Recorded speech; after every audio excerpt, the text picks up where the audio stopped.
Hello, আবার শুরু হয়ে গেছে সেই পিঠা যেটা আমি বানিয়েছিলাম কিছুক্ষণ আগে, যার অবস্থা খুবই খারাপ ছিল, করুণ ছিল।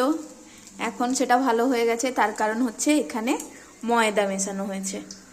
ময়দা মেশানোর কারণে মানে চিটটা ভালো মতো ধরছে, যার কারণে এটা ছড়িয়ে ছড়িয়ে আর পড়ছে না, খুব সুন্দরভাবে ফুলছে।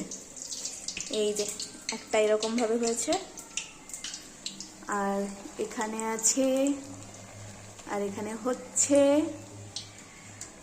এখনো এতটা বাকি আছে। আর এইটাতে পুরপিঠা হচ্ছে। এটা হচ্ছে ইডলি মেকার।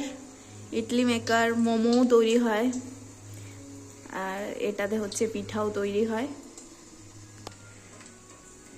এটাতে এত পরিমাণ তেলের পরিমাণ এত বেশি আছে, সে বলার বাইরে। হাত আমার চকচক চকচক করছে। আমি প্রত্যেকবারেই ভাবি যে আর তেল খাবো না, আর তেল খাবো না, একটু ঠিকঠাক মতো খাওয়া দাওয়া করব, কিন্তু আবার যেই কে সেই।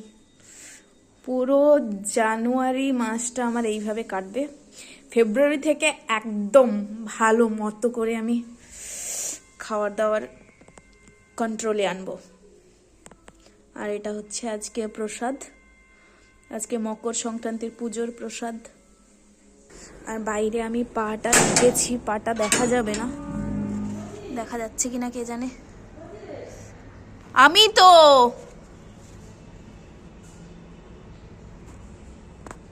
কুটুস এখানে বসে আছে। কুটুস, কিছু বলবি?